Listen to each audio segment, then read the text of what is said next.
I'm Hermie. And I'm chairing the afternoon session for today's meeting for Algebraic graph theory and quantum information workshop.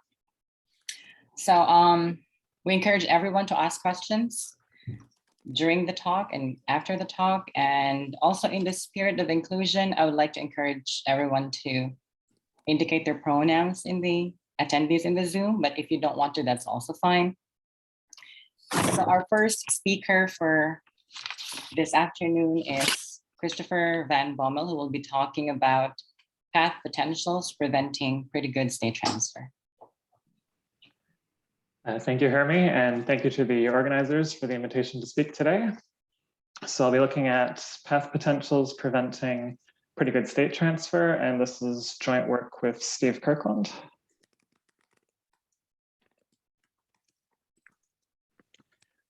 So to start off, we're looking at quantum walks, and one of the earlier papers for this notion was due to Bose, and it's this idea of using spin chains for quantum communication.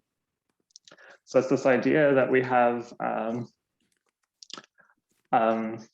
line of qubits, and we have access to a qubit at one end, say indicated by Alice, and we're trying to transmit some sort of information to the other end that is controlled by Bob, and we have no access to the channel in the middle. It's just some medium for which to transmit the information.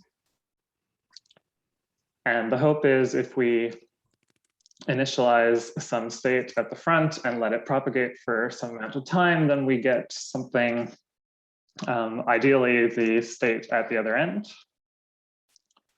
And this sort of thing would be what we would need for implementing a sort of a quantum computer.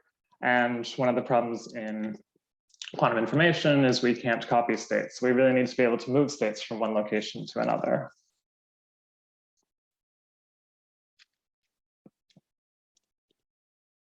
And so looking at this process mathematically, we have this notion of a continuous quantum walk. And so we start with some real symmetric matrix that's coming from some network. And we set up this transition operator where we have this exponential of ITS, or in some contexts, we have a negative sign. It really doesn't affect the results here. And so we'll say this defines a continuous quantum walk. In this talk, we're mainly going to be considering S to be the adjacency matrix of some graph. There are other choices that could be used. Another common example would be to use the Laplacian. I've also seen signless Laplacian or normalized Laplacian. But essentially, we have some real symmetric matrix that comes from some graph. And this gives us mechanics that define how the walk propagates through the network.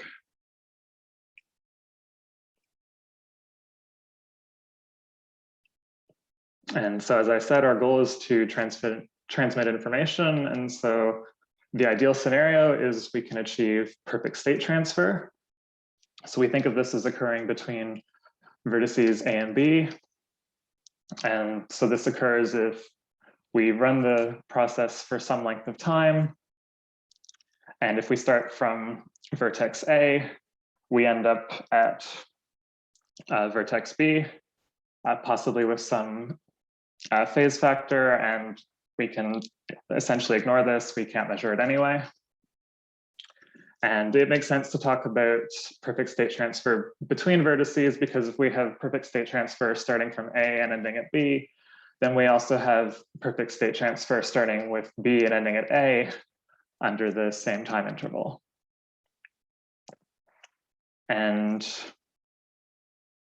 in the special case where the starting and ending vertices are the same, we say that the graph is periodic at that vertex A. And so if we run the procedure for some length of time, we end up back where we started. And these two notions are closely linked. If we have perfect state transfer from A to B, we said we also have perfect state transfer from B to A. So if we start at A and run it for twice the time, we've gone to B and then back. And so we get this periodic behavior at A. And so for a couple of examples, if we look at some small paths, we see examples of perfect state transfer and periodicity. So for a path on 2 vertices, and again, this is all with respect to the adjacency matrix. For time pi over 2, if we start at vertex 1, we end up at vertex 2. And so if we run for twice the time, we end up back where we started. And for a path on 3 vertices, we can start at one end, run for pi over root 2, and end up at the other end. And then running for pi times root 2, we'll end up back where we started.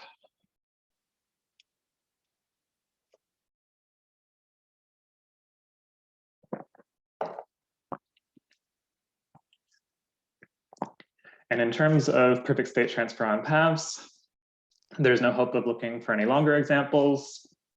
So in 2005, Cristandal et al. Showed that if you're looking between the n vertices of the path, you can only obtain perfect state transfer for these lengths of 2 and 3 that we indicated. And even if we try to include internal vertices of the path, just try to extend it out on ends to see if controlling more sites would help us. It's still no better. So independently, Stevanovic and Godsell showed that for any starting and ending positions on the path, if it's length at least 4, you cannot obtain perfect state transfer.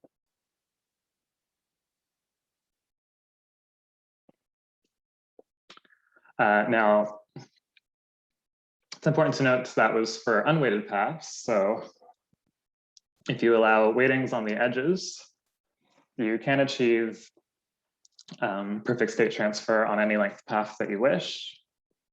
So it was shown by Cristandal et al. In 2004 that if you set up these edge weights between vertices j and j plus 1 of square root of j times n minus j, then you can achieve perfect state transfer.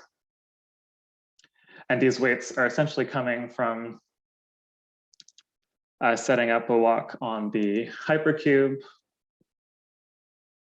And the reason that works is if we have perfect state transfer and apply Cartesian products, we still have perfect state transfer between the relevant vertices.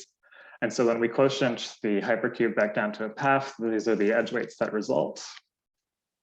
And so we can get examples there.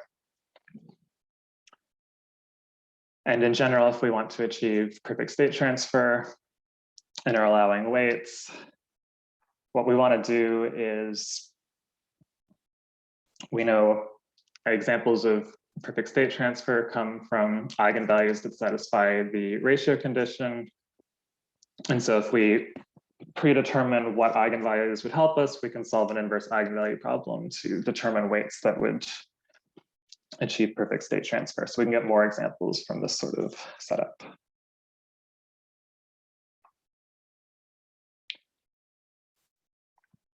If we forbid weighting the edges, so we just have constant weight along the edges, but we allow a different modification where we can have potential on the vertices. So in graph theory terms, we can consider adding loops to the vertices, and this will change the entries on the diagonal of the adjacency matrix.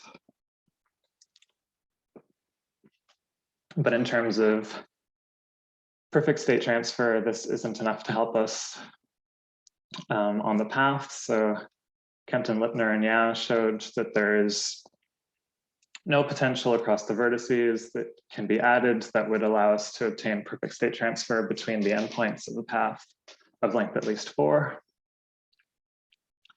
And for lengths 2 and 3, we already have examples where the potential is 0, so we're not worried about that. Potential can help obtain perfect state transfer in general. So they also showed that for a graph on n plus 2 vertices, if you have two vertices that share the same neighbors, but are not adjacent. You can find a potential function over the vertices for which you can obtain perfect state transfer.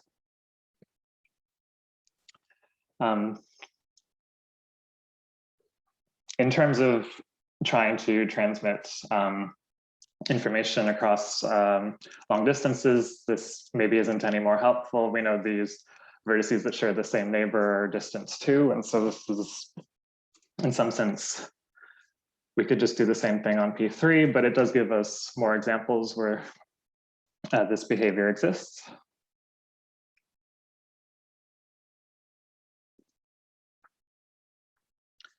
But in general, the takeaway is that obtaining perfect state transfer is difficult, especially if we're restricting edge weights. And so we want to determine if we don't require perfection, but we can make do with something fairly close if we get more examples in this setting. So the notion here is we consider this idea of pretty good state transfer. And we say that exists is if you tell me how close you need the output to come to the input, we can find a time where that will occur. And so we sort of see an example of this for a path on 4 vertices. So this graph has this sort of oscillating behavior, and we don't actually reach this ideal setting of 1, but we are coming fairly close at specific times.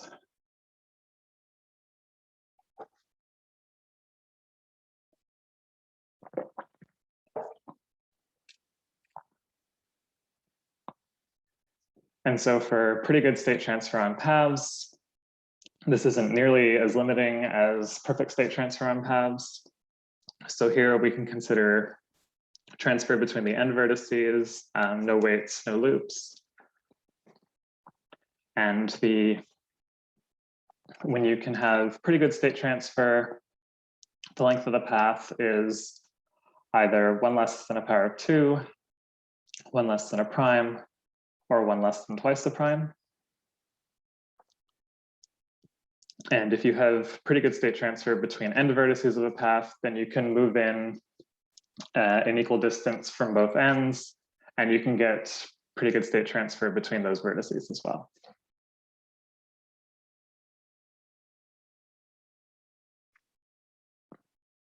So that covers some of the cases for internal vertices of paths, but it's also possible that you get pretty good state transfer on internal vertices of paths while not getting it on the end vertices of the paths.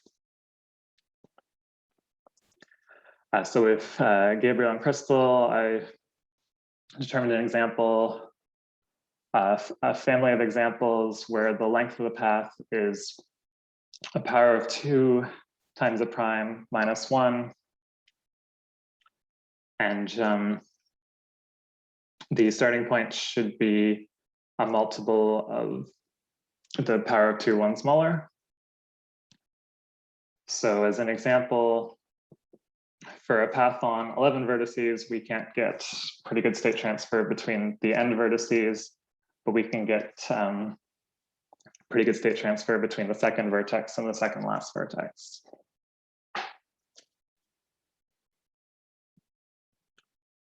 And then later, I was able to show that there's no additional families of paths where this would occur. This is the only additional family where we can find pretty good state transfer, even just looking at internal vertices.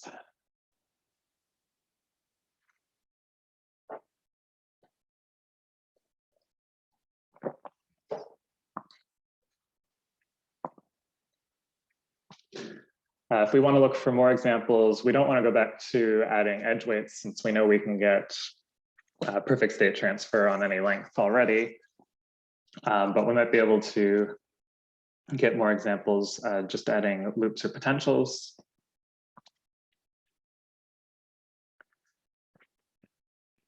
So Kempton, Lipner, and Yao identified this in 2017, that there's no restriction on the length of the path if you allow potentials. And the potentials only need to be placed on the end vertices. And what sort of potentials would work here? Well, the idea behind this result is trying to ensure the eigenvalues you get behave nicely together. And one way to do that is to pick a transcendental potential. And there should be rational potentials that would work as well, but it's easier to demonstrate for these transcendental potentials. And this result is more general than just for paths. So if you have some graph with an involution and you're trying to get a pretty good state transfer between a pair of vertices that are mapped to each other by the involution. And there's this technical condition where the involution has to fix something. And you can find some potential function that allows pretty good state transfer.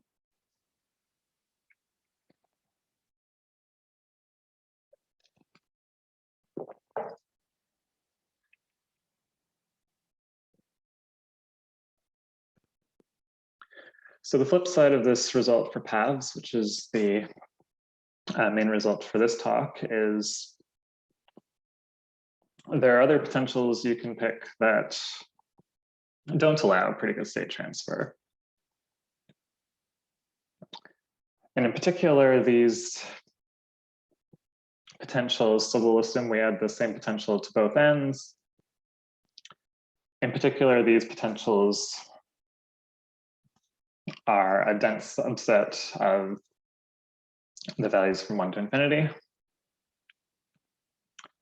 And so in some sense, what we're saying is, yes, there are lots of potentials you can pick where you can get pretty good state transfer, but if you're not careful, you'll end up essentially close to a value where you also don't get pretty good state transfer. So you have to really fine tune the potential you need in order to obtain this behavior.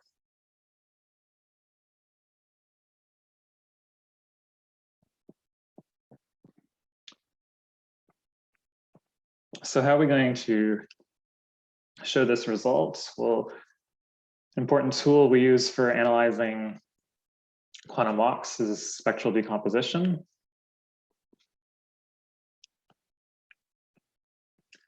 And so if we have our adjacency matrix of a graph, we can determine its eigenvalues and write the adjacency matrix as a sum over the eigenspaces weighted by the eigenvalues.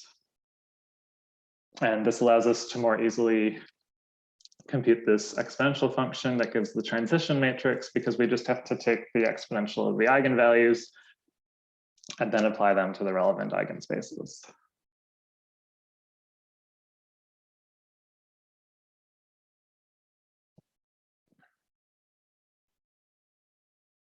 And some key properties we need for getting pretty good state transfer is this notion of strong cospectrality. So first of all, if we have two vertices, we say they're cospectral if when we look at these projections, they have these same diagonal entries. Another way of looking at cospectral is if you delete either the vertices, you get the same characteristic polynomial of the resulting graph.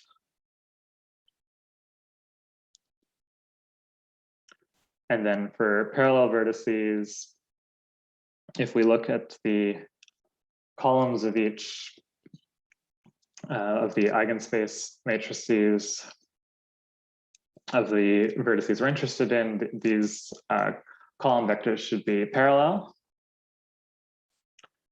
And then strongly cospectral vertices combine both of these notions of cospectral and parallel. And so rather than the vectors being parallel, we need them to either be the same or opposite direction.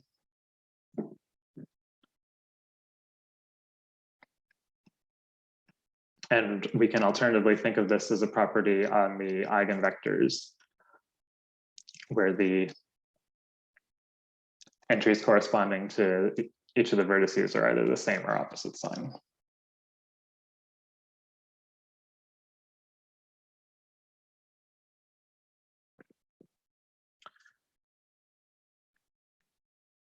So this notion of strong cospectrality is important. It's one of the properties we need to obtain pretty good state transfer. So various versions of this characterization have appeared. So I'll attribute to Banke et al. And Kempton et al. And so if you want to obtain pretty good state transfer, you need a pair of strongly cospectral vertices. And you need some property on the eigenvalues that prevent bad things from happening. Basically, there needs to be some sort of independence of the eigenvalues. So you can't find a combination of eigenvalues where you get a sum of 0, the sum of the coefficients is 0, and the sum of the coefficients restricted to, say, the eigenvalues where the entries in the eigenvectors for the two vertices have opposite sign. That shouldn't be even, so we should have odd sums on both the coefficients for the eigenvalues where the eigenvectors have the same sign and the eigenvalues where the eigenvectors have opposite sign.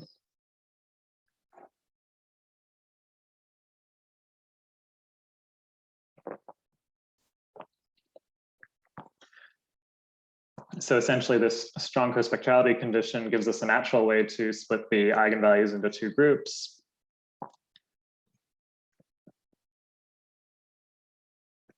And we need to avoid odd sums on each of the two groups in these linear combinations.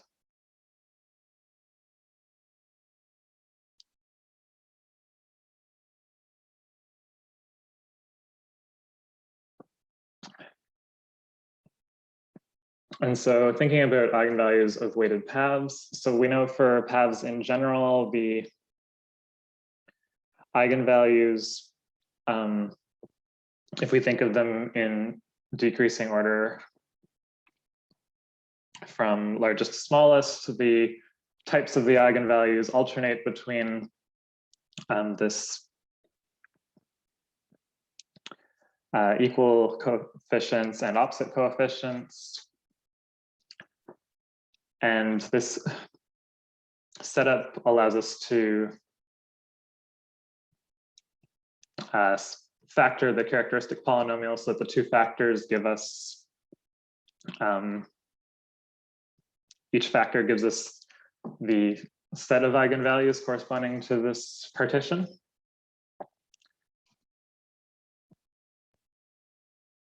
And the eigenvectors give us this form where they're essentially symmetric across, or skew symmetric across the involution.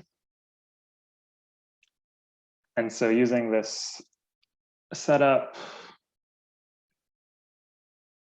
we get that even using the weight, adding the loops of some weight W, we still get this alternating property. So if we organize the eigenvalues from largest to smallest, then we can think that the odd indices correspond to the eigenvectors where the entries on the two vertices are equal, and the even indices correspond to the eigenvectors where the entries on the eigenvectors are opposite.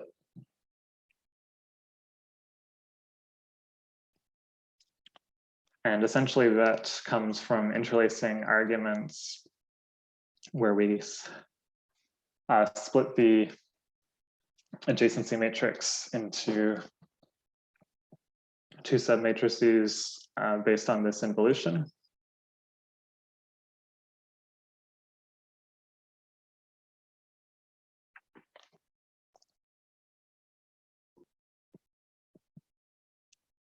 And so this gives us the main setup for how we could show that we don't get pretty good state transfer. So we had this result where we're looking at linear combinations of eigenvalues, and we need to avoid certain properties on that combination to ensure we have pretty good state transfer. And so if we pick a weight W and we look at the first three eigenvalues, and we're able to get some setup where there's this root X that happens to be of a particular form. And that form will be, well, it's a rational value, and the sum of the numerator and denominator is odd. This will prevent pretty good state transfer. So this goes back to that linear combination characterization, where if we take this equation and we multiply through by the denominator, what we're really saying is we're looking at the linear combination where the first eigenvalue gets integer p, the second eigenvalue gets integer minus p minus q, and the third eigenvalue gets q. And since we said the sum was odd, our split gives us an odd sum on each of the two sets of eigenvalues. And so from the characterization, this prevents us from achieving pretty good state transfer. And so what we're trying to show is if we are given a particular weight, we can find a sequence of weights that allow us to obtain rational roots of this form that would prevent pretty good state transfer, that'll converge to this particular weight we're starting with.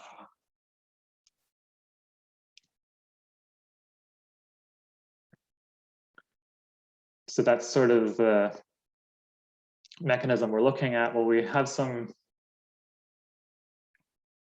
starting weight, and we're trying to show that there's values close to that starting weight that don't have pretty good state transfer. And so we can find what the root of this equation would be. And the problem is it might not be this rational number of the correct form. But we can approximate this root by a sequence of the rational numbers of the form we want. And we can assume it's a decreasing sequence, and so it'll converge to the corresponding root of our starting weight.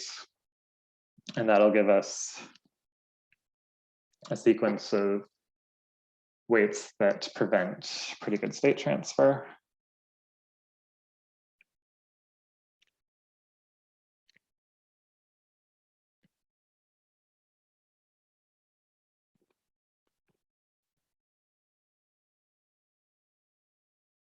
And so it's easy to find the root from a given weight. What we want to do is go backwards. We have some root, we want to find a weight that allows us to obtain that root. It's not necessarily obvious that that's possible.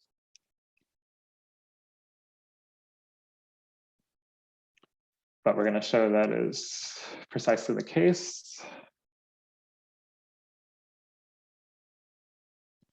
And so how we're going to do that is we're going to show this function that gives us the root in terms of the loop weights is monotone continuous. That'll guarantee we can find an inverse that'll have the right properties, so that as our roots converge to the root we want, our weights will also converge to the weight we want.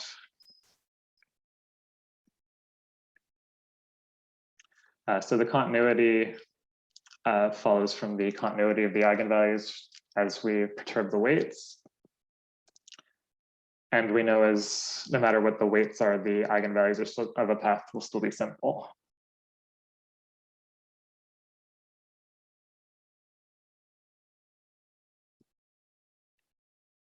So for showing monotonicity, this is essentially a property looking at derivatives. The derivative of an eigenvalue as the loop weight changes is essentially looking at the square of the entry of the eigenvector at that loop weight.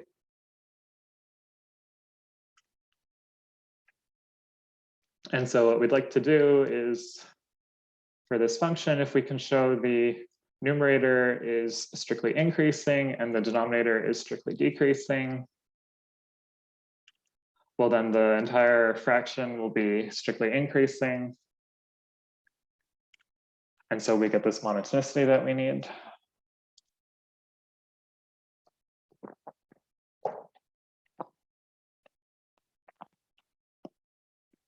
So ideally, we could just look at these eigenvector entries and that would fall out. Of course, it's not that simple. These are relatively nasty looking. And so if we can avoid working with these, we will.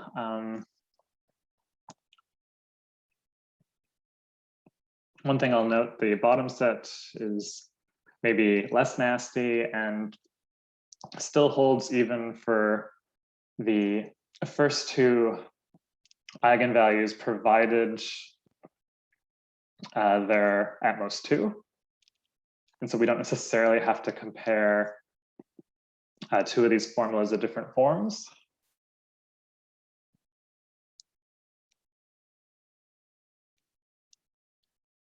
So we can show that the entry on the second eigenvector is always larger than the entry on the third eigenvector. And this will essentially come using induction over the reals, where we see that our gap between the eigenvalues is increasing, and our gap between the squared entries of the eigenvectors is always positive.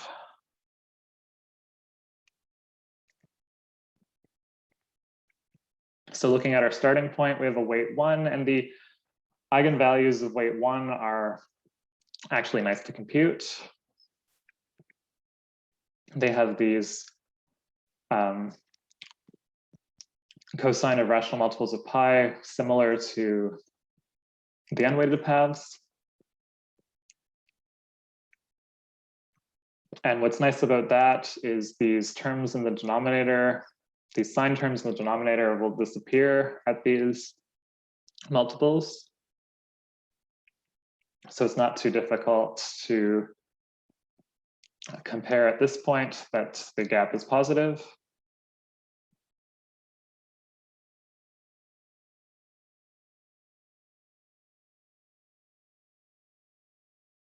And so for larger weights, rather than compare directly, we're going to compare with the third eigenvalue and cosine of that theta 3 minus pi over n. So we're going to move somewhat up the curve, and then the second eigenvalue is guaranteed to be at least as large as that. And that's what allows us to not have to compare those eigenvector entries to different forms.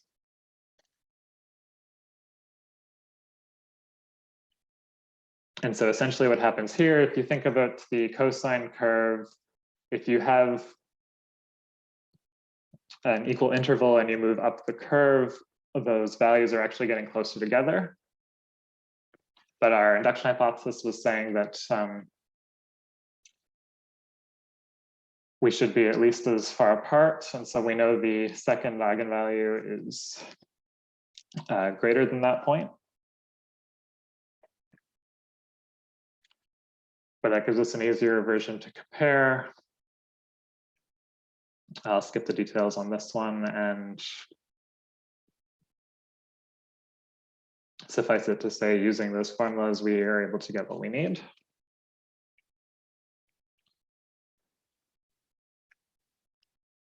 Now, for comparing the first and second eigenvectors, I don't want to deal with those formulas at all.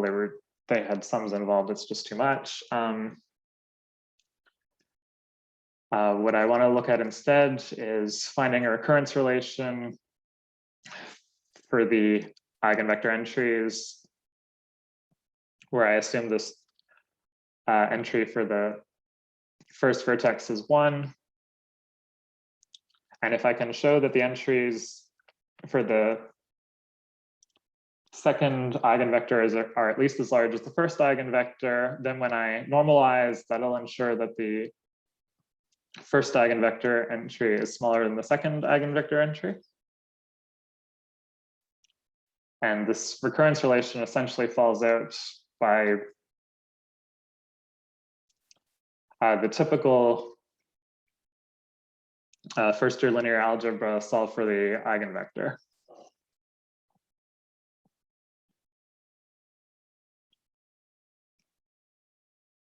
And so that's using that's how we show that the squared entry on the first eigenvector is less than the squared entry on the second eigenvector. So those pieces together give us the homogeneity we need. And so going back, we have some starting weight. We want to find a sequence of weights that approach that point where each of the roots are rational of a particular form. So to do this, we identify the roots we want, and use the fact that we have an inverse to find the weights we need, and get our sequence that shows that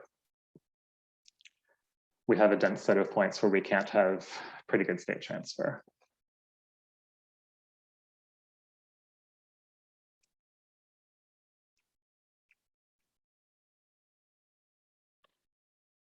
So just in the last couple minutes, just to comment on what this means for state transfer. So it seems like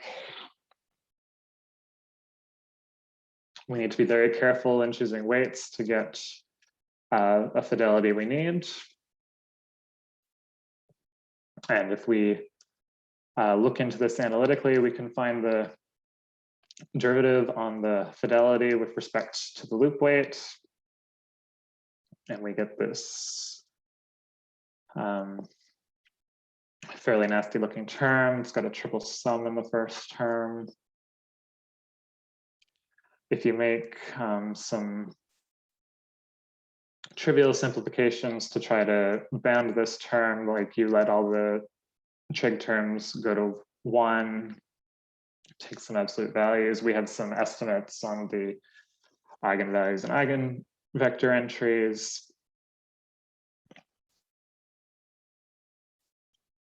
And somewhat bad rough bound on sensitivity. It's something like 8w to the minus 3 plus 4n plus t. So the longer path you have, the more careful you need to be about what weight you have. The longer you have to wait to get transfer, the more careful you have to be. And that raises an important question: how long, what sort of time interval do we need for decent transfer?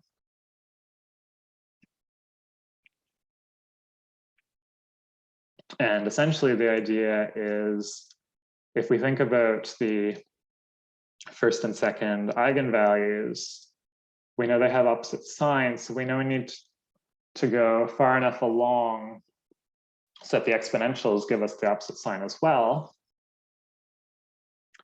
And as the weight increases, these eigenvalues are getting closer and closer together. And so the time we're looking for where you can expect these to be lined up properly is some odd multiple of pi divided by the difference between lambda 1 and lambda 2. Now, it's not necessarily that in a particular interval, that'll be the best possible time, because the other eigenvalues don't necessarily line up exactly the same like that, but something close to that point would give the best possible way for those signs to line up to maximize the fidelity you could obtain. And yeah, as I was saying, for larger and larger weights, the eigenvalues get closer and closer together. So this is driving our good readout time, which means it's driving how sensitive this transfer is going to be to the weight, since this time is going to be some large power of the weight.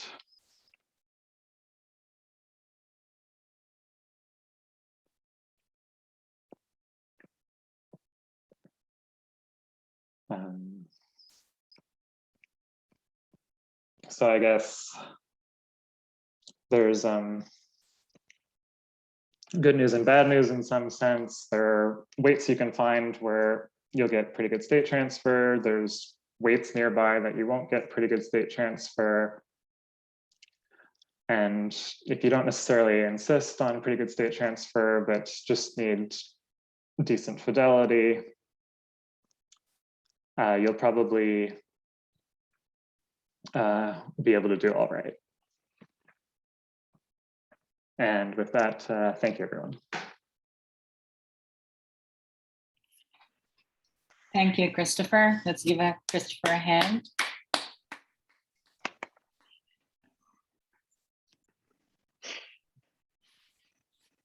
So there's a question in the chat. Do we know how long would it take for PGST on path with self-loop on the end vertices?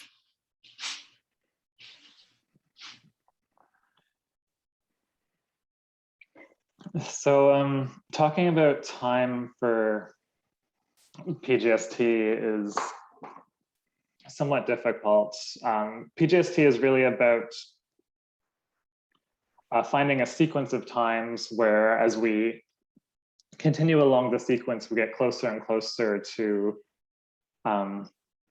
perfect state transfer. So really what we want to say is something like, how long would it take to get 99% transfer?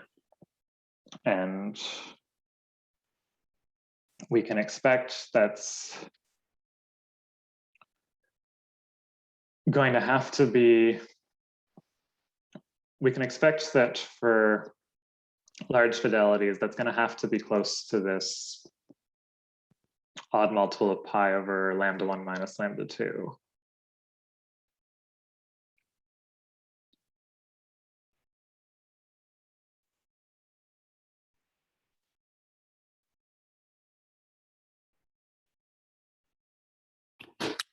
Okay. Christopher, I do have a question, since there is no question. I noticed that all the weights here are positive, right? Yeah. What happens when the weights are negative? I mean, you can speculate if you like. Yeah, it's not something I've looked at. And even with some of the results we've looked at, just knowing it's positive isn't enough. We need it to be bounded by some threshold. Like we've got this bound of root 2 here.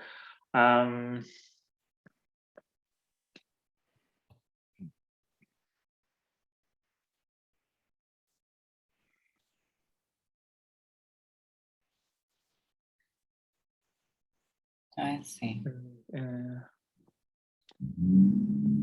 Any questions from other participants? Because I have another question. So I think you have a bound on the the derivative of the fidelity with respect to weight, I believe, the 8w to the -3. Right, so this means that if you want the fidelity to sort of stabilize, that means that you need to choose a weight that's small. Right, because you have to, because like when the path is very long, n is large, and very likely the t would be large. Yeah.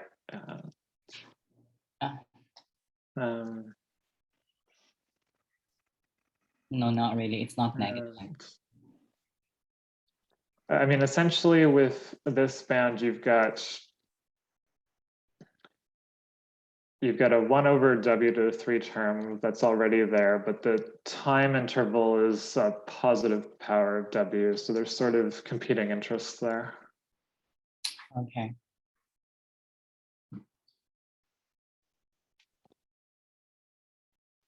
So hello, Christopher. I still having questions on these slides. So how should we understand this sensitivity, the dp over dw? So how, for example, how can we choose a w such that I can find the largest fidelity? Is it coming from this derivative?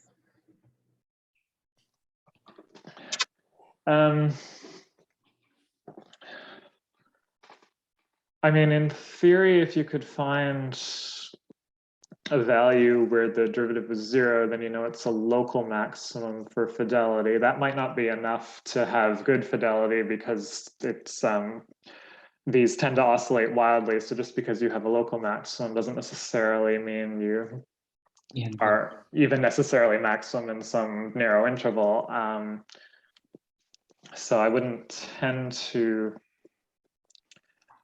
based solely on fidelity here. That's more about saying for these certain weights, it might be like we might think, oh, integer weights, we could implement that easily. But if we need to implement pi as a weight, how close can we actually get to pi? This weight sensitivity is really saying, well, if you can only approximate pi, this is how much worse you might be doing than that ideal. So maximizing fidelity is more about these readout times where we essentially make an educated guess on where to look for large fidelity based on how the eigenvalues behave. And so at this odd multiple of pi time, we can find a specific lower bound on the fidelity there, and that's something like w squared minus 2 over w squared all squared. So you're getting reasonably close there. It's close to 1.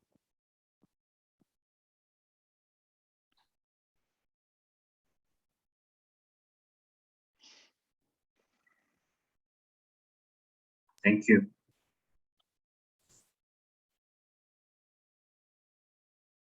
Are there any more questions?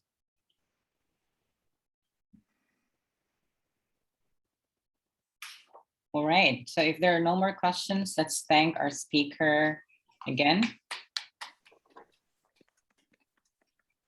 Thank you, Christopher.